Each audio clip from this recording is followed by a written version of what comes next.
Hello everyone, welcome to another second channel discussion. Today we're going to be talking about something I've waited for a while, which is what is the game balance direction of Splatoon 3? Where are we going to take the game? What's the goal? What's the vision of the developers?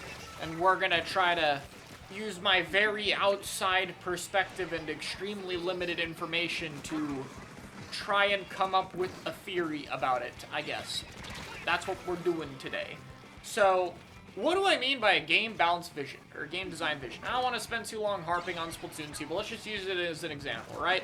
Splatoon 2's vision was a very coordinated game. From the map design, to the kits, to the specials, to the amount of individual power you had, everything, or mostly everything, was built around you gotta work with people to make stuff happen. Individual stuff weak, really coordinated plays strong. That's the vision for the game. And at the end of the game, we hit that vision. Now, the problem was the vision was terrible. But it was like, okay, this game had a clear vision, and for years it was balanced around what that wanted to be. Which means Splatoon 3 will surely have the same type of deal. Right? We're surely gonna have the same thing here, where there's gonna be a goal for the game. And then the game came out, and it's been out for like a year. And what is that vision? And before watching the rest of the video, if you want, leave a comment and tell me, what do you think the direction of Splatoon 3 is? What are we going for? What's the goal? You know, Splatoon 2's was very simple, so keep it small. If you have to type like more than at most 3 sentences, that's probably not what it is. What's the actual vision for the game? Okay. So, there's a few things we could know to get that information, because it's a little bit hard to tell, obviously. First off, we have the idea of patches are going to be more similar to Splatoon 1, like balance patches. That's something they said in the dev interview a while back that Raska's translated. I don't have it on me right now. It's just what I remember. And another thing we heard from about that time was that they waited 6 months to really balance the game because they wanted people to understand stuff more. That's basically been our reason for, hey, this is why crab meta lasted forever. Sorry about that. Now, outside of that, the only other thing we really have to go off of is the things they've said in balance patches. And this started out really strong. I was really excited by this. Like, this was a really small patch, you know? We nerfed Fizzy, we nerfed Machine, the most prominent Fizzy weapon, and we nerfed the points for special on 2 missile weapons. And then the devs were like, okay, we made changes so that people don't stay back and spam subs and specials. That was the goal. That was why we made these changes, right? And I just want to contrast that with, you know, here's probably one of the most influential buff balance patches that we got so far. You know, a lot of things got changed in this. So why do we change it? Well, we made less popular weapons closer in performance to other weapons, and we made sub-weapons easier to use for the weaker ones, and we made special weapons have a wider selection of use, and we toned back some special weapons we modified in the past, which is basically we toned back Trizuka and Inkjet. Or no, we didn't tone back Trizuka, we just toned back Inkjet. I'm mixing it up with the other patch that I have in my notes. And that's it. And like, okay, that's what they did, but this is just, okay, we're trying to make it so people pick more things, when the first patch was, okay, this is a playstyle people are doing, we don't like it, we're making it worse. That's how we're gonna nerf these weapons. It was more specific.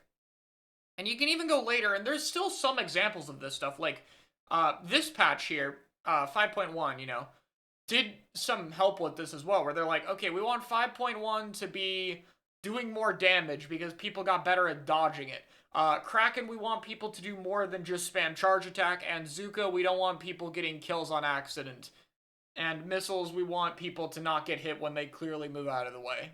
Some of these are very stupid reasons, like, we don't want Trizuka to get kills on accident is a very funny way of wording what Trizuka was at that time. But like, okay, these are still reasons to make things better. This is still better than nothing. This is still explaining what the logic is with all these special changes. But it still doesn't really give a direction, like, where are we going? And then recently we have patches like this where, okay, they're talking well about why they changed, like, the X rank and stuff like that, but what about the balance changes? We have adjusted some weapons to make them easier to use. Okay, but how? Next season's going to focus on balance adjustments. In what way? What are we doing with the game? So, you know, we have communication. It's not like we're getting nothing. It's just we're getting so little that it's almost nothing, which is not much better. But, like, that's what we're dealing with right now. The only other things we can go off of are indirect things. Like, most people have the pattern that, okay, when they add new stuff to the game, the mid-season patches do more balance changes, and the seasons where they add stuff to the game do less. Like, that's been a pattern we've seen for a while, and it kind of makes sense. Okay.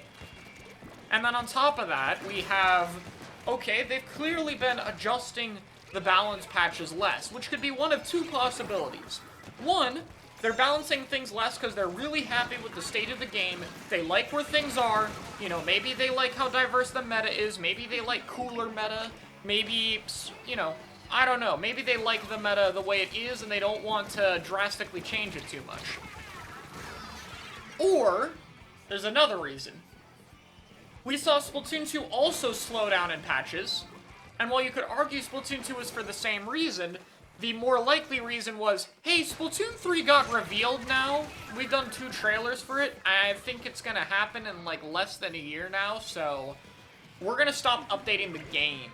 Because I think we're nearing the end of this game's lifespan, so we don't want to balance the game anymore. Because that's a pattern they do with other Nintendo games. When they're not updating the game, they don't balance it. I mean, look at Smash. They could have kept up balance patches for a while longer. Like, even Splatoon 2 did for a bit before content was ended. But that's not the case. In this case, we're just gonna keep going with not updating the game because there's no content.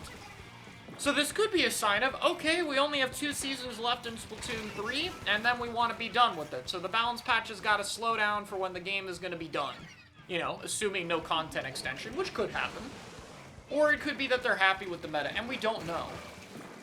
And even if that were the case, even if we go with the option that they're happy with the meta for whatever reason, why? Why did we want this meta? Was it because Tacticoolers like Splatoon 1 QR stealth and we rebalanced it around that and that's why? Is it to do with, like, I don't know, is it just that there's a lot of weapons being picked and all we care about is weapon diversity? Does it not matter what's being good or what's not being good? Like, what's the reason? What are we going for with this game? Obviously, there's much more of a balance between Splatoon 1's individual power and Splatoon 2's team-based stuff, and if the goal was to have a compromise between those styles, then I would be fine with that, and that's what I think the vision for this game is. That's my theory is, okay, I think we want a compromise between individual power while still having coordination. We want both attributes to be strong, and so we're balancing the game in a way to where both things we've done before have a chance to thrive and get better. You know, like, I can see that. It's still more complicated, but if I worded it better, I could fit that in, like, a sentence or two. And it would make sense with, like, how many things we've brought back from both games, just for instance. But it's hard to say. And I'm not sure that's a good idea going forward. Because if that's the case, did we just get lucky Splatoon 3 had a special, like, Tacticooler that worked out? And does that mean the problems of this meta, like backline and support being dominated by one weapon that accounts for both of them, is something they don't care about? Or if they do care about it, is it a priority? Like, there's so little that we know. And of course, that means, you know, maybe Splatoon 4 we don't get as lucky. And then we have this blind sense of direction where we don't know what's going on, and then it might be really concerning. Like, the balanced direction for the game is fine now because we have a meta we're happy with, but if you guys remember Crab meta, people weren't very happy with the lack of changes. Like, some people tried to, oh my god, this patch is gonna fix Crab meta. We said that like 3 patches in a row, and it didn't until we actually fixed, you know, Crab. Is it going to be like that again? Where, what if we hit a bad meta? Are we gonna actually have communication about it? Now, obviously, this is a very small problem affecting competitive play, is what you can make the argument for, though I would say, I don't know, does it only affect competitive play? I'd argue Splatoon 3 is a way more fun game because of the better balanced direction we have, whatever it may be, than Splatoon 2. I think that affects everyone, but it's hard to say. And so I think we're in a bit of a tricky spot right now, where it's kind of, we're in a good spot because the meta happens to be good, but it's very hard to tell, like, are the good parts of the meta intentional and are we aware of it or not? And even then, are the parts of the meta that aren't good going to be fixed, yes or no? You know, that's, it's a hard thing to really figure out completely. And that's where a lot of my personal concern for the game comes with. So, I don't really have a conclusion for this, other than I guess there was my theory on what the balanced direction is. But I hope we're able to get an improved sense of what the game is trying to do in the future. Let me know what you guys think. Thanks for watching.